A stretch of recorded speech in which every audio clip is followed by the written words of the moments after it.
네, 첫 번째 세션에서는 이제 구원의 개념과 구속의 개념을 좀 우리가 비교를 하고요.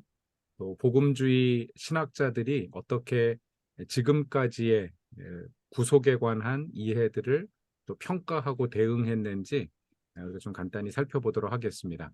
그럼 지난 시간에 우리가 구원의 개념이 시간이 지나면서 이렇게 변화되었다 이런 이야기를 했습니다. 그래서 헬라 동방 교회에서는 사실 기독교 천년 처음에 천년 기독교가 로마의 국교가 되고 이렇게 비잔틴 제국을 통해서 확산되면서 구원이라고 하는 개념을 마치 그 디비나이제이션에서 신성화되는 것, 그리스도를 닮아가고 그런 어떤 굉장히 영적인 무브먼트로 일어났다 이런 이야기를 드렸습니다. 그래서 3세기에 수도원 운동이 일어나고 우리 기독교회 안에서 그런 어떤 수도원 운동, 세상과 구별되어서 그리스도를 닮아가고자 하는 그런 경건주의 운동이 일어나게 된 배경에 그런 헬라 철학에서의 신과 닮아가고자 하는 디비나이제이션, 신성화의 개념이 기독교로 들어오면서 그것이 곧 구원인 것처럼 그렇게 돼야지 구원받은 것처럼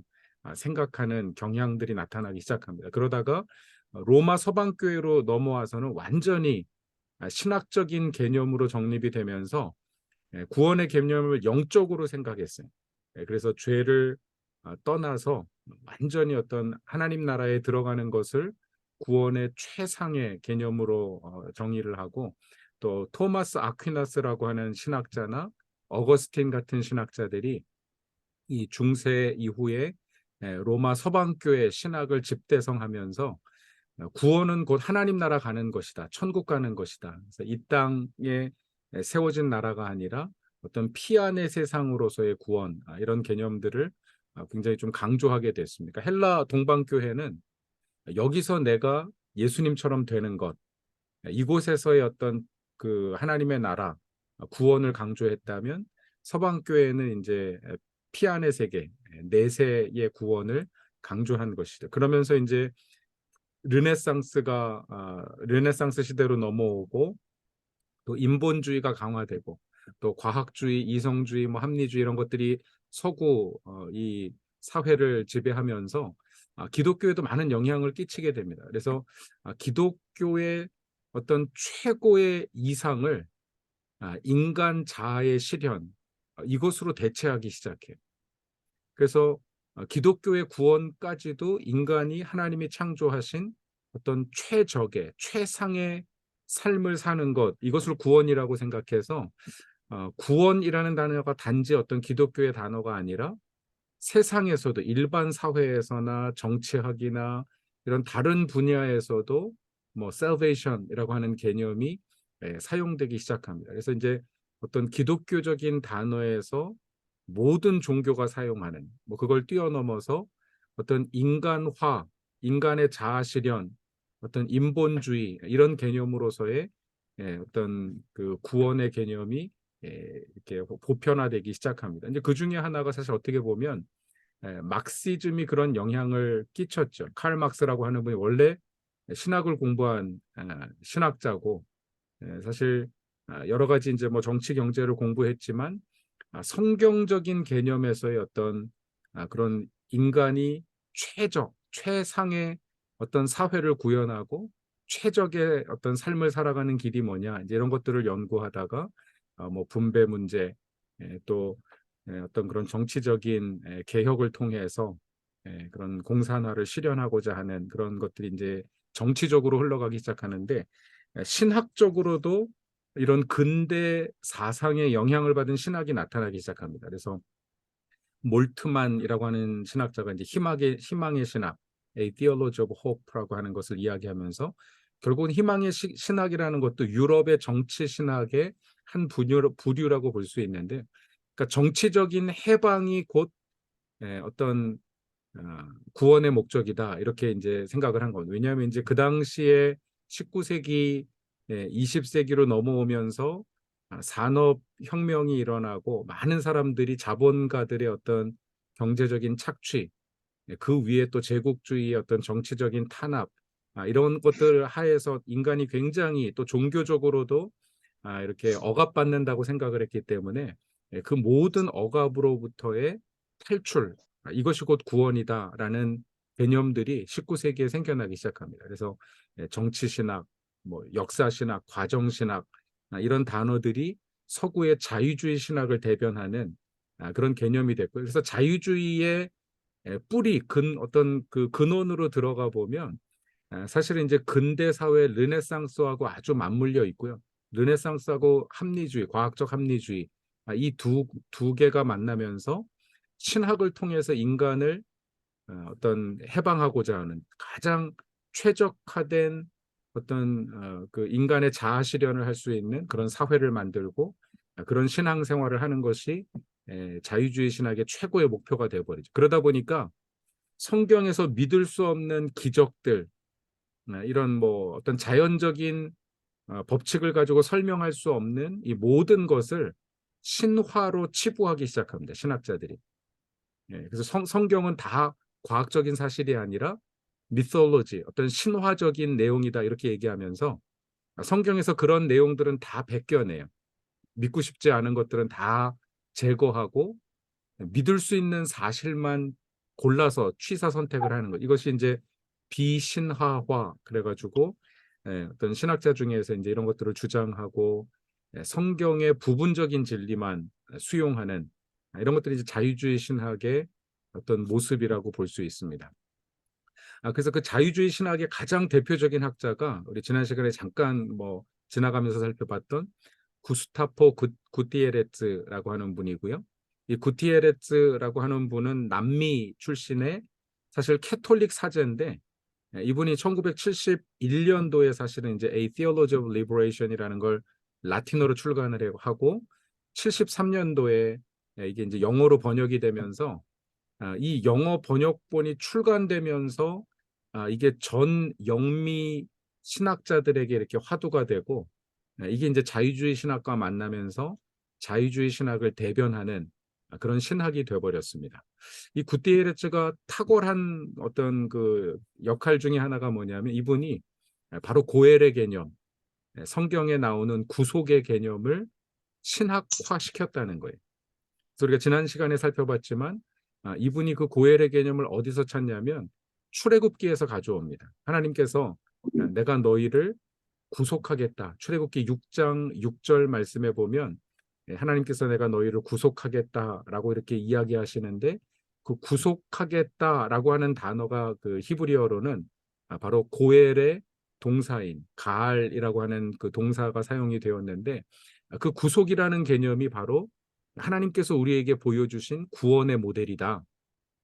그래서 애굽의 10가지 재앙을 내리고 정치적으로 경제적으로 억압받던 이스라엘 백성들을 구속하신 하나님, 이것이 구원의 모델이다 이야기하면서 어떤 정치적인 구속을 주장을 하게 된 것인지 그 정치적인 구속을 다른 말로 해서 이제 liberation, theological A Theology of Liberation, 해방 신학이라고 하는 이름을 붙여가지고 주장을 하기 시작한 것이. 그래서 모든 기독교 사제들은 또 모든 크리스찬들은 정치적으로 억압받고 경제적으로 착취당하는 사람들을 그 억압과 착취로부터 해방시키는 것, 그것이 최고의 어떤 종교적인 사명이다, 기독교 사명이다 이렇게 얘기하면서 지난 시간에도 말씀드렸지만 뭐 체게바라 같은 어떤 기독교 그런 저항 혁명군 뭐 이런 것들이 일어나면서 남미 사회 굉장히 이렇게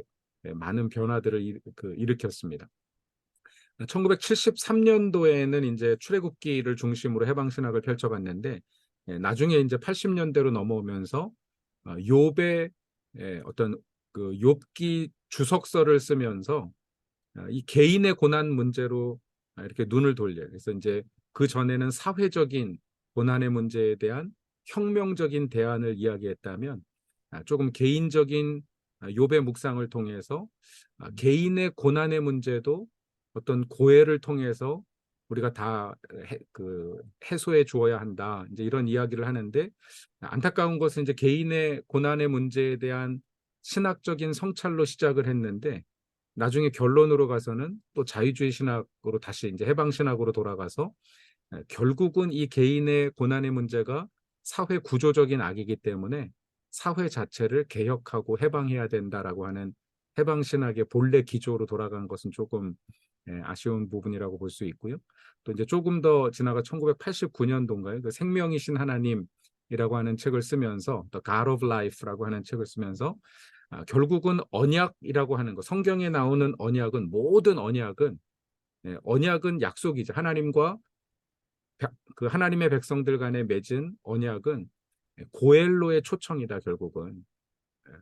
고엘로의 초청은 나 자신을 희생해서 누군가를 구속하는 구원해주는 이 역할로의 어떤 책임이다라고 하는 이야기를 하면 사실 굉장히 어떤 선교 신학적인 성찰을 보여주었는데 근데 이제 문제는 뭐냐면 결국은 막시즘의 어떤 그런 사상적인 기조를 벗어나지 못했다. 그래서 인간 해방과 종교적인 언어를 어떤 인간적인 그 개념으로 이렇게 대치시키는 그런 오류를 범했다 이런 비난을 받고 있습니다. 이제 복음주의 신학자들에 의해서.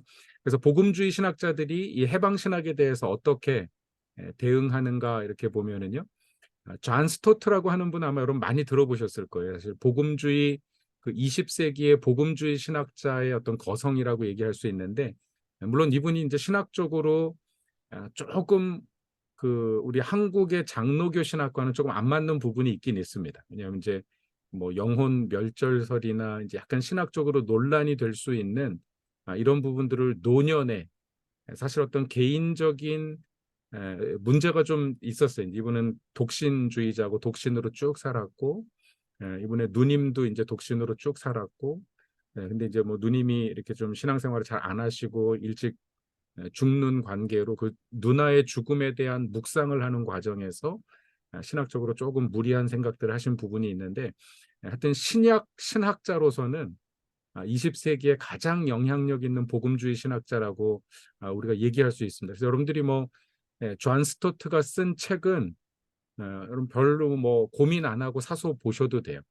이분의 책은 이제 많이 한국에도 번역이 되어 있고 영어로도 이렇게 책들이 많이 있는데 이분의 책은 좀 많이 읽어보시면 신학적으로 어떤 굉장히 탄탄한 기반을 다질 수가 있습니다. 이분이 이제 해방 신학을 이렇게 좀 비판하면서 성경 주석 자체에 문제가 있다. 그러니까 이분은 그 구스타포 구티에레츠는 성경을 정말 원문으로 들어가서 원래 의미, 고엘의 진정한 의미를 분석해서 이렇게 하나님의 구속을 이야기한 것이 아니라 그냥 정치적인 어떤 이념을 가지고 성경을 굉장히 모호하게 해석했다. 이런 이렇게 비난을 하는 거고요.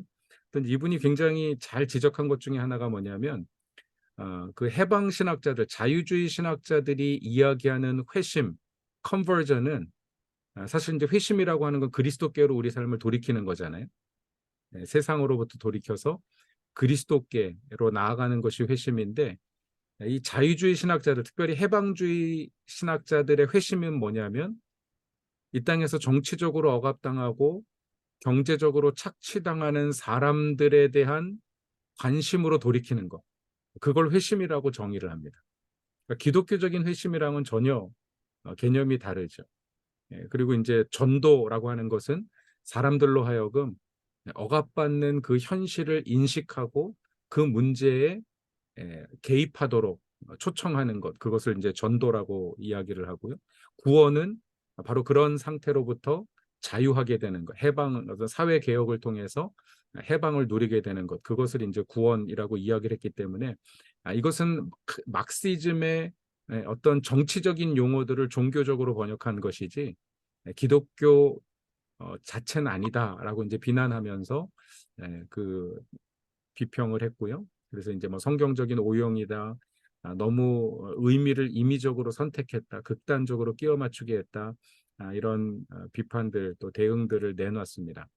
사실 이제 존 스토트보다 훨씬 더 이렇게 신학적인 반응을 답변을 한 사람이 이제 골딩게이 교수라고 볼 수 있는데 왜냐하면 이제 존 스토트 같은 경우는 이제 신약학자이기 때문에 그 구스타포 구티에레츠가 구약 성경을 해석한 것에 대한 문제를 깊이 지적하진 못했거든요. 근데 이 존 골딩게이는 원래 구약학자입니다. 또 이분이 이제 전공한 게 이 모세 오경 쪽에 이제 본문이기 때문에 이분이 이제 구스타프 구티에레츠의 해석을 그 A Theology of Liberation 해방신학 책을 분석하면서 세 가지 아주 중요한 오류를 지적을 해요. 첫 번째로 출애굽의 해방은 인간의 활동이 아니라 하나님 활동이다.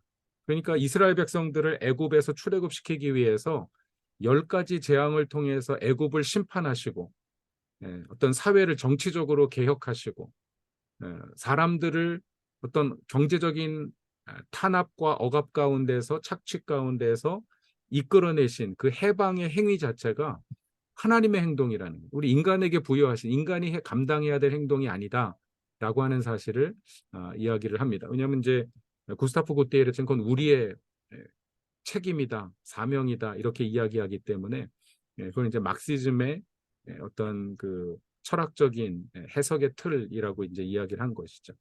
또 해방의 목적은 섬김이다. 이게 무슨 얘기냐면 하나님이 인간을 정치적인 경제적인 억압과 착취로부터 해방하신 것은 단지 어떤 방임하도록 아무 곳에도 지배당하지 않도록 놔두신 게 아니라 하나님은 바로를 섬기는 애굽 백성들을 출애굽하게 하셔서 하나님을 섬기게 하셨다. 그러니까 섬김의 대상이 바뀐 거지. 그리고 그 섬김의 대상이 베푸는 어떤 그 관계, 어떤 그런 환경 이런 것이 바뀐 거지. 섬김 자체를 그 섬김 자체로부터의 해방은 아니다. 섬김의 대상이 바뀌는 것으로서의 해방이다. 그래서 바로를 섬기는 게 아니라 여호와를 섬기는 거다. 고로 해방 신학자들이 남미에서 억압과 착취에서 벗어난 민중들이 그냥 자아 실현하도록 두는 게 목적이 아니라 반드시 하나님을 섬기도록 하는 데까지 나아가야 된다. 해방 신학자들도. 그래서 다시 어떤 종교적인 해방 신학자들이 잃어버린 종교적인 측면, 기독교적인 신앙 이것들을 좀 지적하면서 해방 신학이 기독교 신앙을 떠났다고 하는 부분을 잘 지적을 해준 것이죠. 그다음에 궁극적인 목적은 바로 이스라엘과 열방이 여호와를 인정하신 것이다. 하나님이 이스라엘 백성을 출애굽시키신 것은 하나님을 아는 것, 하나님을 경험하는 것, 하나님을 예배하는 것 이게 목적인데 결국 이스라엘만이 아니라 열방이 다 그걸 경험하게 하시기 위해서 애굽을 심판하시고 또 애굽의 바로 역시 하나님이 어떤 분이실 알도록 하는 게 목적이었기 때문에 결국은 어떤 정치적인 개혁, 어떤 뭐 반란, 혁명 이런 것이 목적이 아니라 하나님을 알도록 하는 것이 진정한 성경적인 구속의 목적이다. 이런 부분들을 잘 지적을 해냈습니다. 그래서 뭐 여러 신학자들 또 이야기를 해놨는데 제가 그 원고를 보내드렸으니까 한번 그 원고를 또 쭉 읽어보시면 어떤 대안들 또 비판들이나 대안들이 있었는지 우리가 쭉 살펴볼 수 있습니다. 그래서 성경 해석의 오류도 지적을 하고요. 또 이제 우리 피터 베이어하우스 같은 분은 독일에 있는 튜빙겐 신학교의 선교학 교수였는데 이분은 이제 해방 신학의 사상적인 전제가 오류가 있다. 왜냐하면 결국은 이제 그런 어떤 막시스트의 어떤 철학적인 그런 해석의 틀을 가지고 성경을 해석하는 것 자체가 이것은 잘못된 방법론이다, 해석학적인 오류다라고 하는 부분을 지적을 했고요. 또 크로아티아 신학자인 졸탄 베겔 역시 뭐 크로아티아는 여러분 아시지만 예전에 이제 유고슬라비아 연방에 묶여 있었고 또 그 슬라브 민족 계열이었지만 러시아의 어떤 그 공산 지배에 있었던 사실 전 국민의 90% 이상이 크리스찬인 국가입니다. 정교회도 많지만 또 복음주의 신학자들도 많이 있는데 그런 면에서 이제 공산주의의 많은 그 피해를 받았던 국가이기 때문에 이 자유주의 신학에 대한 굉장한 비판들이 이제 크로아시아 신학자들로부터 많이 나왔는데 그 중에 한 분이 이제 졸탄 베겔이라고 하는 분이고요. 그래서 이분은 이제 해방 신학에 대해서 이야기하면서 마르크스주의자들의 역사 이해를 신학에다가 소개한 것이다. 그리고 하나님 나라는 더 이상 영적인 나라가 아니고 정치적, 경제적, 실제에 수립될 나라의 입장을 취했다. 그래서 하나님 위에 있는 하나님 나라, 영적인 나라가 아니라 이 땅에서 어떤 물리적인 나라다 이것은. 그러므로 구속 역사의 중심적인 이미지인 그 백성의 출애굽은 혁명의 활동이 되어버렸고 구속이란 단어는 지상의 한시적인 것으로 환원되어 해방이라는 단어로 대치되었다. 그래서 이 해방 신학자들은 고엘이라고 하는 구속이라고 하는 단어를 가져다가 사용했는데 결국은 이 땅의 혁명을 통해서 이룰 어떤 민중들의 나라 이런 것들로 대치시켜 버렸지 이건 하나님 나라와는 좀 성경적인 신학적인 관련이 없는 그런 개념이다. 이런 이야기를 비판들을 하고 있습니다. 이제 가장 큰 문제는 이 공산주의자들과 마찬가지로 해방 신학자들도 억압하는 자와 억압받는 자, 착취하는 자와 착취받는 자 이런 어떤 대립 구조, 그런 어떤 두 개의 계층으로 나누어서 사회를 이해하는 이런 것들을 이야기했는데 결국은 우리가 이제 이 뒷부분에 보시면 두 가지 해방 신학에 대해서 두 가지 성경적인 질문을 던질 수 있습니다. 하나는 율법학자인 사도 바울이 여러 계층의 사람들에게 편지하면서 뭐라고 얘기하냐면 고린도전서 7장 20절과 24절에 보면 너희는 각자 부름 받은 그대로 하나님과 함께 지내라. 종이면 종으로서 하나님과 함께 지내는 거고 주인이면 주인으로서 하나님과 함께 지내는 거고 그러니까 바울이 사실 어떤 사회 개혁을 이야기하지 않았습니다. 성경에 보면. 그래서 사실 바울이 개혁하고자 했던 것은 관계의 혁명이에요. 사실은 사회혁명이 아니라 관계혁명입니다. 그래서 에베소서 6장에 보시면 부모들에게 자녀들에게 남편들에게 아내들에게 상전들에게 종들에게 이야기하는데 거기에도 마찬가지로 피차 죽게 하듯 하라. 여러분 그게 인간관계의 핵심이죠.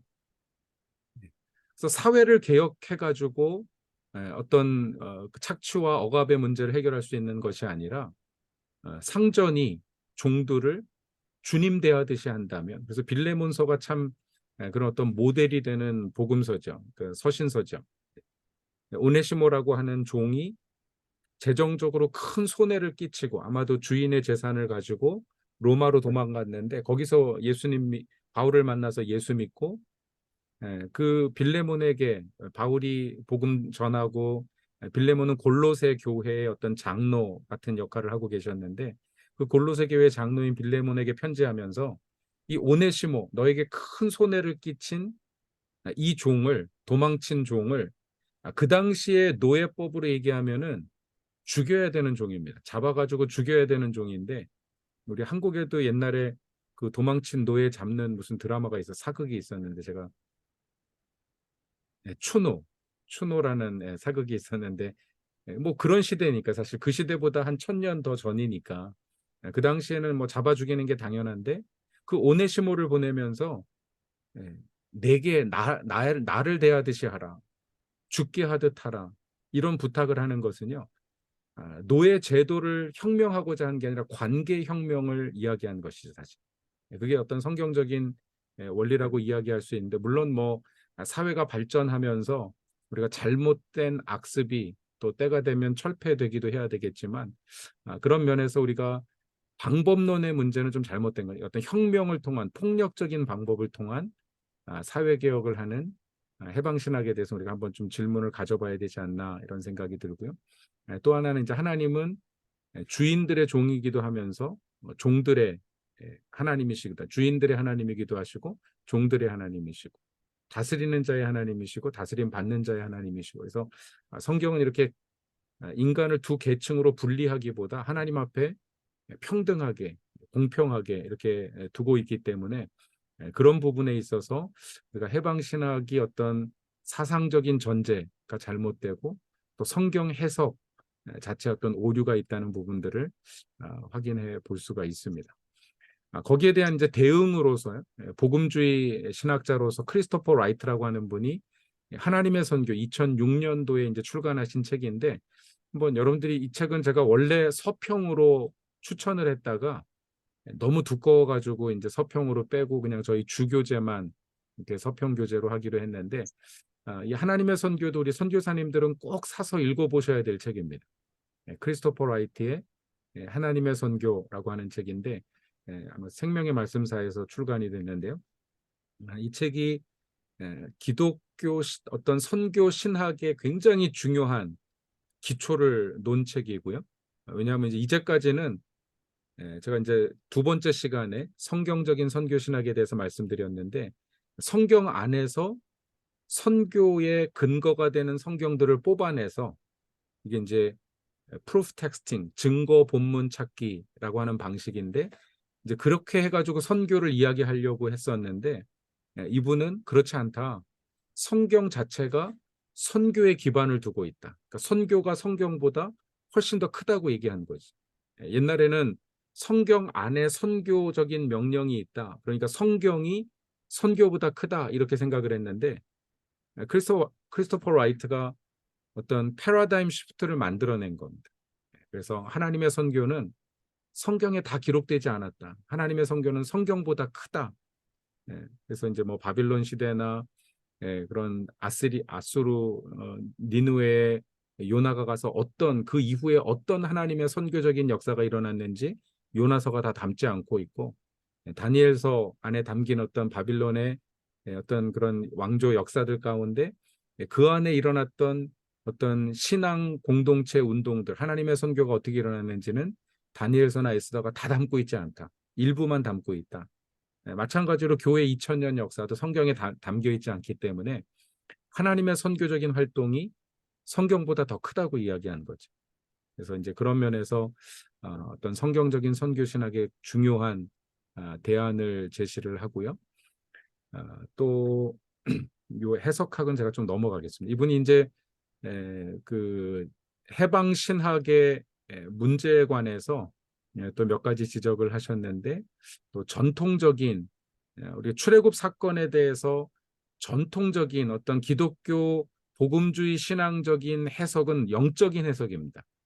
그 출애굽 자체를 그냥 어떤 신앙의 여정으로 보는 거예요. 애굽은 죄 많은 세상, 우리를 고난과 고통 가운데 몰아넣는 세상이고 이스라엘 백성들은 성도들이고 광야는 우리가 이제 그 죄 많은 세상에서 신앙적으로 싸우고 훈련받고 성장해야 되는 신앙의 어떤 훈련장이고 가나안은 결국은 천국. 그래서 우리가 결국은 이 땅에서 구원받아서 하나님의 나라 천국에 들어가는 여정으로 출애굽을 이해하는 것. 이것이 기독교 신앙의 어떤 굉장히 중요한 그런 어떤 해석 방법이었는데 이것은 너무 영적인 것만 이야기했다.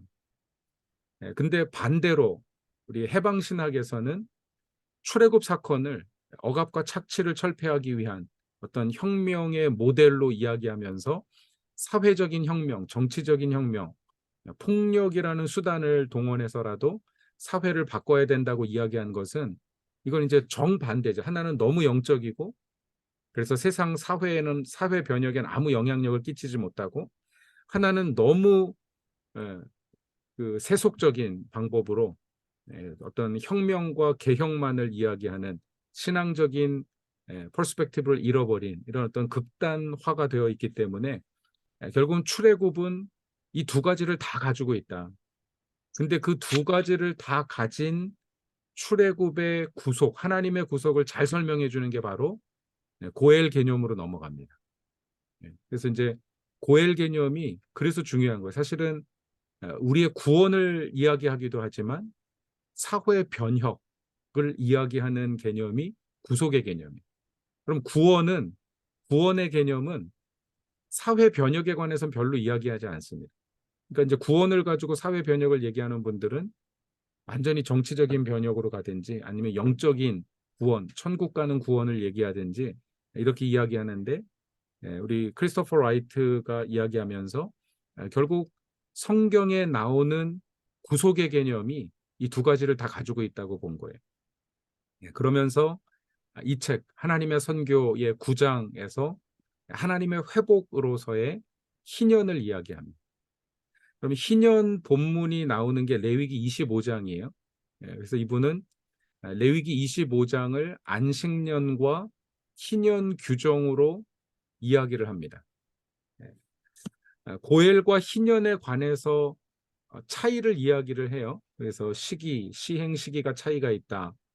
그래서 고엘과 희년의 굉장히 중요한 두 가지 공통점은 뭐냐면 고엘이나 희년이나 잃어버린 땅을 다시 회복하는 제도입니다. 땅의 회복 제도이고요. 또 하나는 노예로 팔려간 사람들의 자유를 회복시켜 주는 거예요. 그러니까 땅과 자유, land and liberty 이 두 가지를 회복시켜 주는 게 고엘과 희년의 제도인데 이 두 개가 공통점은 이제 그 두 가지가 공통점인데 차이점이 있는데 희년은 50년마다 한 번씩 돌아오는 거잖아요. 7년 안식년이 7번 있게 되면 49년인데 그 이듬해 50년째 되는 해가 the year of joy, great joy. 이게 이제 주빌리라고 하는 어떤 하나님의 희년을 선포하는데 이 희년이 되면 하나님이 원래 이스라엘 백성들이 가나안 땅에 들어가면서 각 지파와 가문과 그 아비의 집, 가정을 따라서 나눠줬던 토지가 이 50년 어간에 가난하게 돼서 누구한테 팔았든지 다시 원 주인에게 다 다시 돌아오는 겁니다. 그러니까 리셋 되는 내셔널 리셋이라고 얘기할 수 있는데 그래서 희년은 50년이 되면 그냥 무상으로 원주인에게 다 돌려줘 버려야 되는 거예요. 이게 이제 희년인 것에 비해서 고엘은 어느 때든지 희년까지 남은 토지의 값을 계산해서 왜냐하면 희년이 되면 토지 값이 지로가 되기 때문에 그때까지 감가상각을 계산을 해가지고 남은 토지의 값을 지불하면 언제든지 돌려받을 수 있는 것이 고엘 제도죠. 그래서 이제 시행 시기가 차이가 있다. 또 목적과 범위가 차이가 있다. 예, 목적이라고 하는 것은 그 희년 같은 경우는 이게 내셔널 리셋이기 때문에 사회 개혁, 사회 정의, 어떤 공평한 새로운 기회와 출발점을 전국적으로 이렇게 주는 내셔널 리셋이라고 이야기한다면 고엘은 가난하게 된 고통받는 친족에 대한 어떤 회복 또 구속 속량하기 위한 그 방법이 바로 고엘이고요. 또 범위는 개인적이냐 국가적이냐 이제 이런 것들이 차이가 있고 또 정말 중요한 차이는요. 이제 제가 그 본문에 나타난 중요한 차이는 희생적인 보상이 있느냐 없느냐 이게 큰 차이입니다. 희년은 50년 되면 무조건 돌려줘야 되는 거고 고엘은 자유를 찾든지 땅을 되찾든지 반드시 가까운 친족이 희년까지 남은 값을 지불해야 됩니다. 그래서 희생적으로 그 값을 지불해야 되는 어떤 그 sacrificial price가 요구되는 거고요.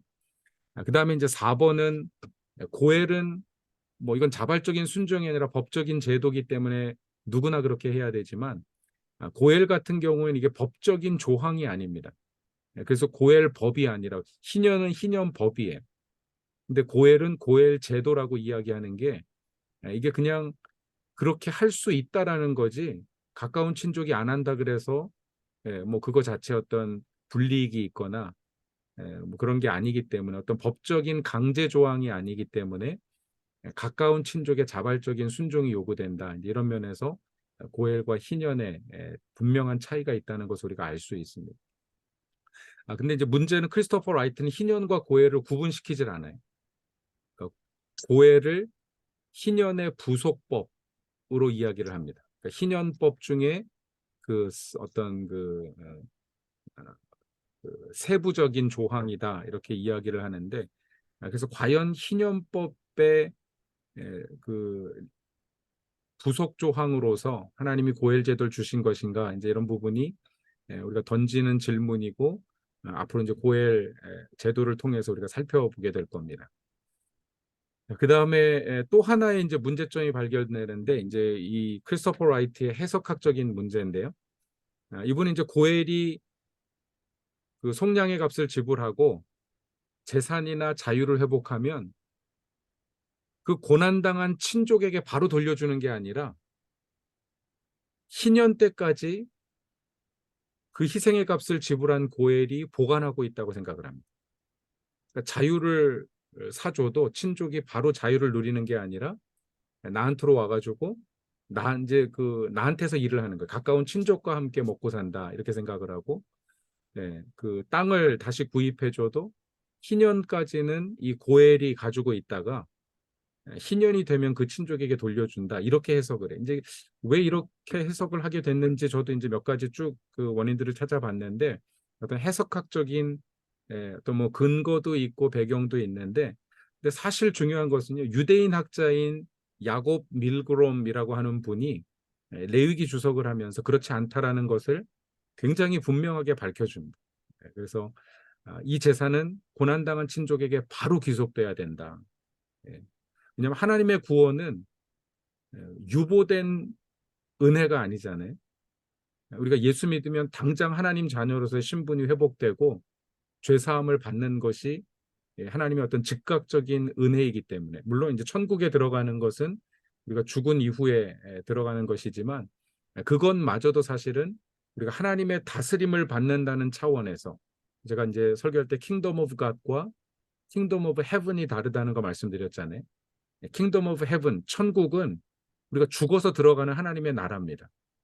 근데 킹덤 오브 갓, 하나님의 나라는, 천국이 하나님의 나라죠. 한문으로 하면 하늘 천 나라국이니까 하나님의 하늘에 있는 나라, 킹덤 오브 헤븐인데, 하나님의 나라는요, 킹덤 오브 갓은 하나님의 다스림입니다.